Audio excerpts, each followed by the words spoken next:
நல்லது பண்றதுக்கு அரசியலுக்கு வாங்கடா, கொள்ளை அடிக்கிறது கொலை பண்றதுக்கு மாடா அரசியலுக்கு. படிச்சு வரான் விசில் ஒண்ணு அடிச்சு வரான் தடைய வச்சா உடச்சு வரான் தளபதி. தப்பு நடந்தா உருமுதுனா வெற்றி அடைஞ்சா ஒலிக்குதுனா தளபதிக்கே பிறந்த சின்ன விசிலடி. பணத்தை சேர்க்கும் இந்த அரசியலை தேடி சனத்தை காக்கும் ஒரு தலைவன் வரானே. காசை வாங்கி ஒன்ன வித்துடாம வாணி ஆசைப்பட்ட தமிழ்நாட்டை தரானே. தமிழ் பொங்காமலே கிளி தூங்காதேடா, இந்த வெங்கை பின் வாங்காதேடா. எத்தனை மன்னனை ஒத்திக்க வச்சவன்டா நான் தன்னந்த நீயாள நம்ம பாரு. கொஞ்சம் நகுந்தேன்னா நீங்க எங்க கோடி பேரு.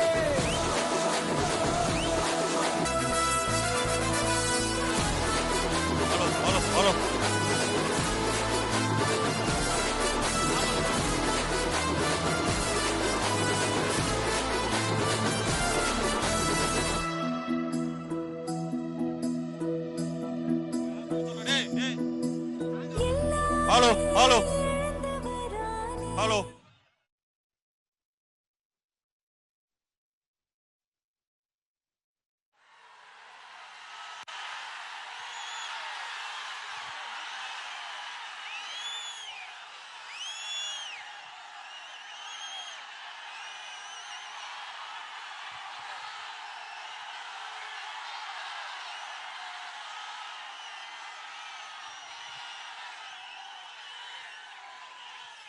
என் நெஞ்சில் குடியிருக்கும்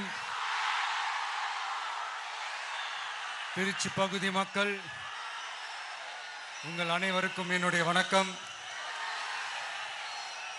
எல்லாரும் எப்படி இருக்கிறீங்க? காலையில் எல்லாரும் சாப்பிட்டீங்களா? ரொம்ப நேரமா வெயிட் பண்றீங்க போல. இந்த சீக்கிரம் முடிச்சிடுறேன். கேஸ் பிரச்சனையெல்லாம் எப்படி இருக்கு? சரியாயிடுச்சா? சால்வ் ஆயிடுச்சா? கேஸ்லாம் புக் பண்ணீங்கன்னா புக் ஆகுதா? இந்த கேஸ் பிரச்சனையினால எவ்வளவு பிரச்சனைகள், எவ்வளவு டீ கடைகள் மூடிட்டாங்க, எவ்வளவு ஹோட்டல்ஸ் மூடிட்டாங்க. இதனால எவ்வளவு கஷ்டங்கள், எவ்வளவு நஷ்டங்கள். அவங்களாச்சும் கொஞ்சம் உஷாரா இருந்திருந்தாங்கன்னா இந்த கேஸ் தட்டுப்பாடை கொஞ்சம் கண்ட்ரோல் பண்ணியிருக்கலாம். இவங்களாச்சும் கொஞ்சம் முன்னெச்சரிக்கையா இருந்திருந்தா அட்லீஸ்ட் நம்ம ஊர்லயாச்சும் இந்த கேஸ் தட்டுப்பாடை கொஞ்சம் கண்ட்ரோல் பண்ணியிருக்கலாம். இவங்க 2 பேரும் தான் இதுக்கு காரணம். ஆனா நம்ம ஸ்டாலின் சாரை கேட்டீங்கன்னா நமக்கு அதுக்கும் சம்பந்தமே இல்லையே அப்படின்பாரு. ஆனா அவரு வீட்டுல ஏதாவது ஒரு ரைடுனா, அவரு வீட்டுல ஏதாவது ஒரு பிரச்சனைனா டெல்லிக்கு பறந்து போயிட்டு வருவாரு. இந்த கேஸ் சிலிண்டர் பிரச்சனைக்கு கொஞ்சம் டெல்லிக்கு பறந்து போயிட்டு வரலாம்ல,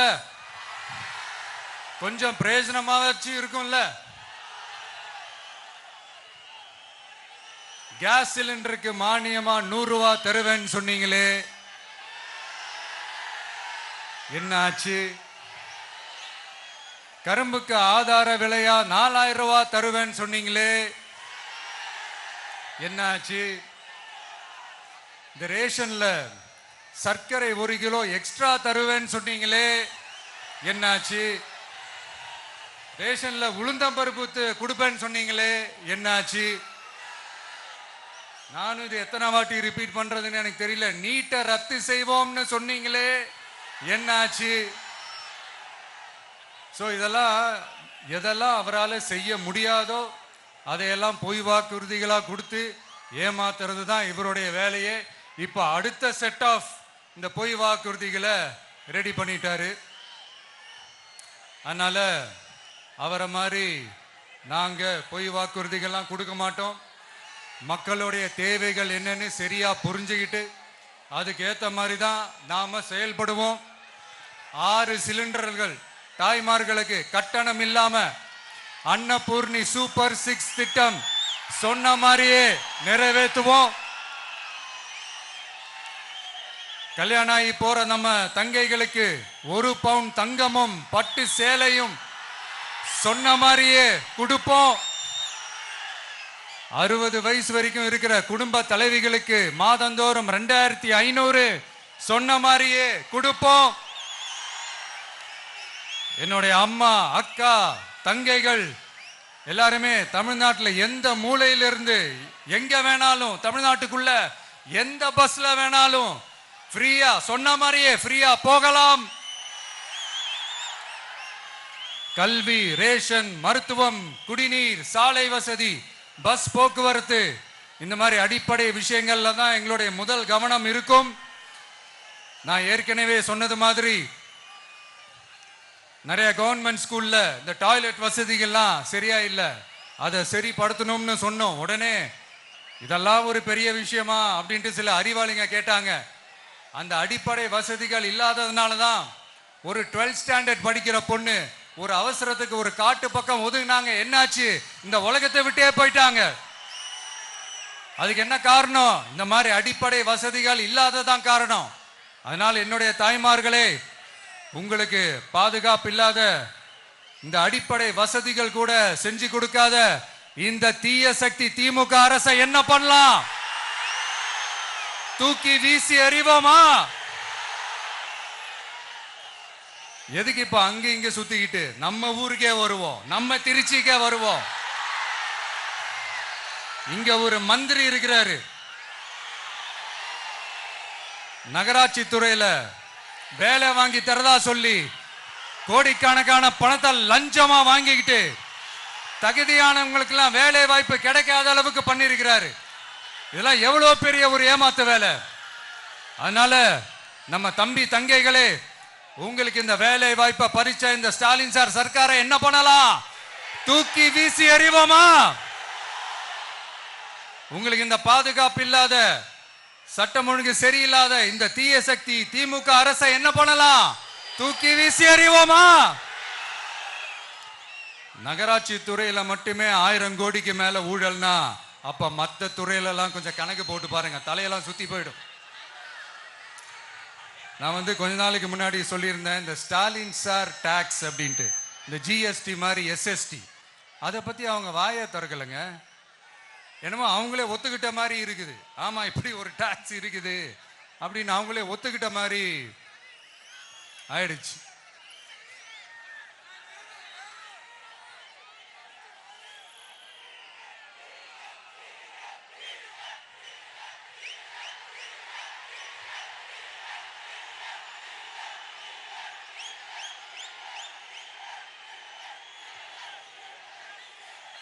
இந்த கல்லூரி பேராசிரியர்கள், கல்லூரி உதவி பேராசிரியர்களுக்கு அந்த போஸ்டிங்க்கு 2000 பேருக்கு மேல அந்த வேலை கொடுப்போம்னு சொன்னாங்க. கடைசியில் எத்தனை பேருக்கு கொடுத்தாங்க தெரியுமா?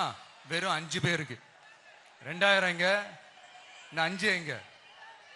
அதனால இதெல்லாம் வெறும் அறிவிப்புகள் மட்டும்தான். இந்த மாதிரி லட்சக்கணக்கான காலி பணியிடங்களை நிரப்புவோம்னு சொன்னாங்க, அதுவும் என்ன ஆச்சுன்னு தெரியல. இதெல்லாம் வெறும் அறிவிப்புகள் மட்டும்தான். இதனால ஒரு யூஸுமே கிடையாது. யூஸ்லெஸ் கவர்மெண்ட் இது.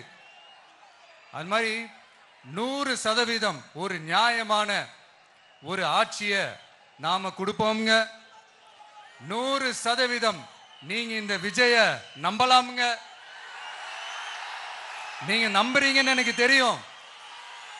அதனாலதான் என்னுடைய சொந்த பந்தங்களாகிய உங்ககிட்ட எனக்கு அந்த உரிமை இருக்கு. எனக்கு ஒரு வாய்ப்பு கொடுங்க, எனக்கு ஒரு சான்ஸ் கொடுங்கன்னு உங்ககிட்ட கேட்காம வேற யாருக்கிட்ட நான் கேட்பேன்? அதனால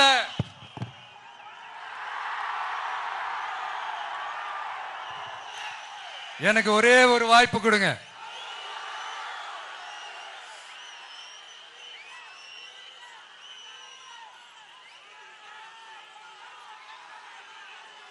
இருந்தாலும் ரொம்ப முக்கியமா ஒன்ன நீங்க ஆழமா மனசுல வச்சுக்கணும். இந்த எலெக்ஷன்ல திமுக ஏலத்தில் எடுத்திருக்கிற கல்லாப்பெட்டி கூட்டணியோட சேர்ந்து, அப்புறம் நாம ஏற்கனவே சொன்னோமே அந்த மற்றும் பலர் கூட்டணின்னு ஒண்ணு இருக்குல்ல, அவங்களோடும் கள்ள கூட்டணி போட்டுக்கிட்டு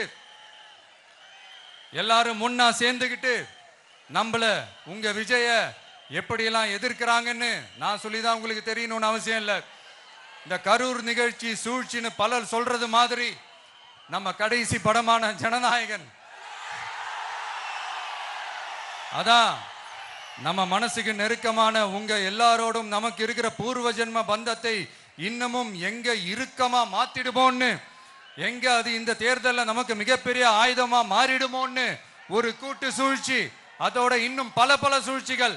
அதனால உங்க மகன், உங்க அண்ணன், உங்க தம்பி, உங்க விஜய் கேட்கிறேன், உங்களுக்காக நீதி கேட்க வந்த எனக்கும் சேர்த்துதான் நீதி வேண்டும். அவங்க கொள்ளையடிக்க இதுவரைக்கும் எப்படி உங்களை ஏமாத்திட்டு இருக்காங்க தெரியுமா? இந்த காங்கிரஸ்ல இருக்கிற சிலரை கையில பணப்பையில போட்டுக்கிட்டு சிறுபான்மை மக்களை ஏமாத்த ஒரு நேரடி பாதி கதர் கூட்டணி, அப்புறம் இந்த மற்றும் பலர் கூட்டணின்னு ஒண்ணு இருக்குல்ல, அதோட டெல்லி ஓனரோட ஒரு கொள்ளைப்புற கள்ள கூட்டணி, அதாவது பாதி காவி கூட்டணி, கொள்கை கொள்கைன்னு ஏமாத்துறாங்க. அதனால இந்த திமுகவையும் நம்பாதீங்க, இந்த பாஜகவையும் நம்பாதீங்க. ரெண்டு பேரும் வேற வேற கூட்டணி எல்லாம் கிடையாது, ஒரே கூட்டணி தான். ரெண்டு பேரையும் நம்பாதீங்க, இதுல எந்த டவுட்டும் உங்களுக்கு வேணாம். நீங்க திமுகவுக்கு ஓட்டு போட்டாலும் சரி, அந்த மற்றும் பலருக்கு நீங்க ஓட்டு போட்டாலும் சரி, நீங்க யாருக்கு ஓட்டு போடுறதுக்கு சமம்னு நீங்களே புரிஞ்சுக்கோங்க. அதனால இந்த வரப்போற தேர்தலில் டிவிகேக்கு உங்க சப்போர்ட்டியை கொடுங்க. இன்னும் பல வருஷத்துக்கு தமிழ்நாடு சூப்பரா இருக்கும். அப்புறம் நான் ஒரு விஷயத்தை திருப்பி ரிப்பீட் பண்றேன்னு சொல்லி யாரும் தவறா எடுத்துக்க வேணாம், ஏன்னா அது என்னுடைய கடமை. ஒவ்வொரு ஊருக்கும் போய் அதை நான் ரிப்பீட் சொல்லியே ஆகணும். ஏப்ரல் 23ஆம் தேதி சும்மா காலங்காத்தால பக்காவா ரெடி ஆயிட்டு ஓட்டர் ஐடி கார்டை கையில எடுத்துக்கிட்டு முதல்ல பூத்துல போய் நின்னு அந்த விசில் சின்னத்துக்கு நேரா இருக்கிற அந்த பட்டனை ஒரு அழுத்துங்க. உங்க வீட்டுல இருக்கிற ஒவ்வொருத்தரையும் அழைச்சிட்டு போங்க. சப்போஸ் வெளியூர்ல இருந்து இங்க திருச்சியில இருக்கீங்கன்னா, என்னடா ஊருக்கு போய் ஓட்டு போடணுமேன்ட்டு அசால்ட்டா விட்டுறாதீங்க. இப்பவே அட்வான்ஸ் அவங்களோட டிக்கெட்டை புக் பண்ணுங்க. இது ஒரு தலைமுறைக்கான ஒரு தேர்தல், உங்களுக்கான தேர்தல்.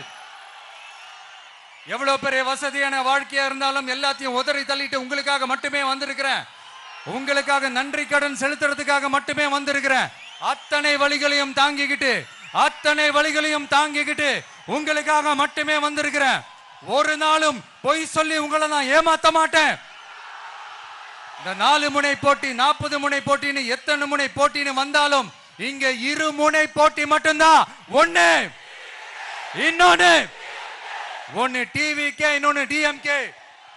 மக்கள் விரோத ஆட்சி நடத்துற ஸ்டாலின் சார் வேணுமா, மக்களை நேசிக்கிற விஜய் வேணுமா?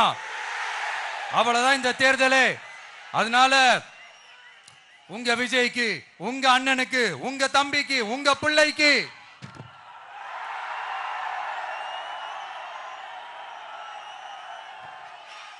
ஒரே ஒரு வாய்ப்பு கொடுங்க. தயவு செஞ்சு விசில் சின்னத்துக்கு ஓட்டு போடுங்க. இது ஒரு விசில் புரட்சி தேர்தலா இருக்கணும். இங்க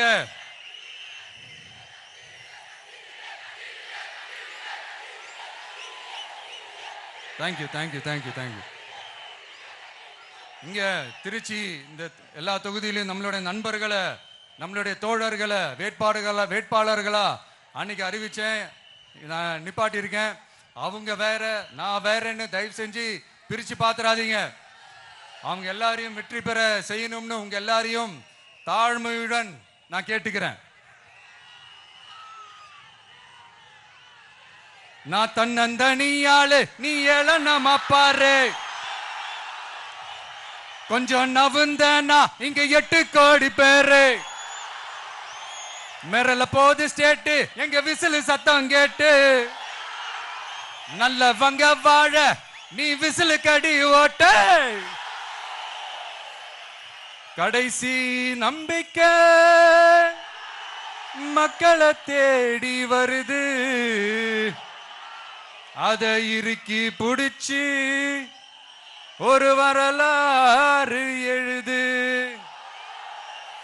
உங்க விஜய் நான் வரேன். விசில் அடிக்க ரெடியா?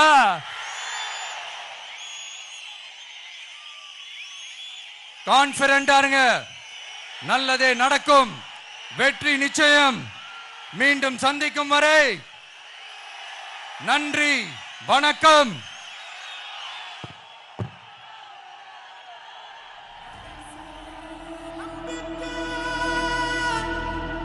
மக்களை தேடி வருது, அதை இறுக்கி முடிச்சு